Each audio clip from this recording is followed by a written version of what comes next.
এই কিছু লোকজন আছে যারা বলে যে মুঘল সাম্রাজ্য অনেক কিছু করেছিল, মুঘল এই করেছিল সেই করেছিল। আরে বাবা, 1400 আগে তোমাদের অস্তিত্বই ছিল না, ঠিক আছে? তো তোমাদেরকে জ্ঞান দেওয়ার কোনো মানেই হয় না।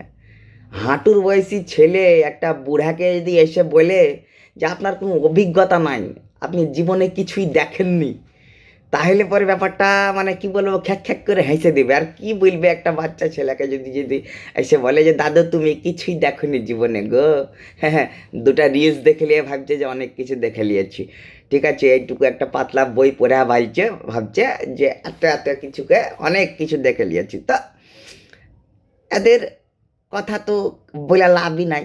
এখন দ্বিতীয় কথা হইল যে এরা ইউরোপের জুজু দেখায়, ওয়েস্টার্ন কালচার, হ্যাঁ, ল্যাঙ্গুয়েজ, এদের খুব জুজু দেখায়। তো আমরা যখন consciousness, physical metaphysical world, economics আর politics, geopolitics, mathematics, science নিয়ে যখন আমরা একদম চর্চা করছি, রীতিমতো রিসার্চ করছি, তখন ওরা নেংটি পরে ঘুরে বেড়াতো গোটা ইউরোপে, আর এই বল্লম দিয়া খরগোশ শিকার করে জ্বালিয়ে জ্বালিয়ে খেত। মশলা তো ভুলেই যাও, মশলা এখান থেকে লিয়া গেছে সব। তো ভারতের ঐতিহ্যের কথা তারাই ভুলিয়ে রাখতে চায় যারা চায় না যে ভারত উন্নত হোক।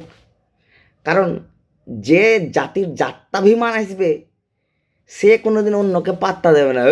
আরে ইউরে তো জানিস এখনো ভগবান ভগবান করে বেড়াচ্ছিস, চেতনা কি হয় জানা আছে? চেতনা নিয়ে কিছু বলেছিস? রিয়ালিটি, রিয়ালিটি ফিজিক্স কেমিস্ট্রি বলছে, হ্যাঁ, রিয়ালিটি বাস্তব মায়া, তোমরা বলছো যে সবই ভাইব্রেশন, হ্যাঁ, তো এটাই তো বলেছে, জগৎ মায়া, কিছুই নাই, খালি ইনফরমেশন।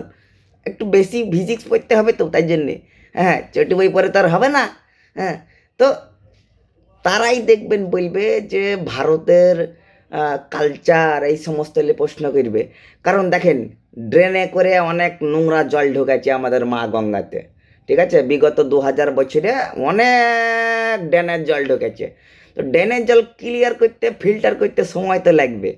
ফিল্টার যেদিন কাজ হবে তখন আবার বলবো, কি বলবো, সেটা হচ্ছে যে এই এদের কথা শুনবেন না, নিজেদের কালচার জানেন, নিজেদের ধর্মকে জানেন, নিজেদের ইতিহাস জানেন, আর সব জায়গায় কারোটা শুনে নেবেন না, ইউটিউবে বলেছে, ইউটিউবে ভিডিওটাই দেখলাম এটা বুঝছে, বুঝলে লাভ নাই, ঠিক আছে?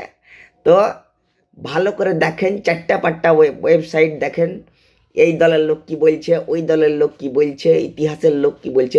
এই রমিলা থমিলা থাপার বইলা দিয়েছে মানে ওটাই সব কিছু বলতে হবে না, একটু রমেশচন্দ্র বই পড়তে হবে, ঠিক আছে? তো সবই ইতিহাসের বই, সবই পড়ো, দিয়ে নিজে বুঝো।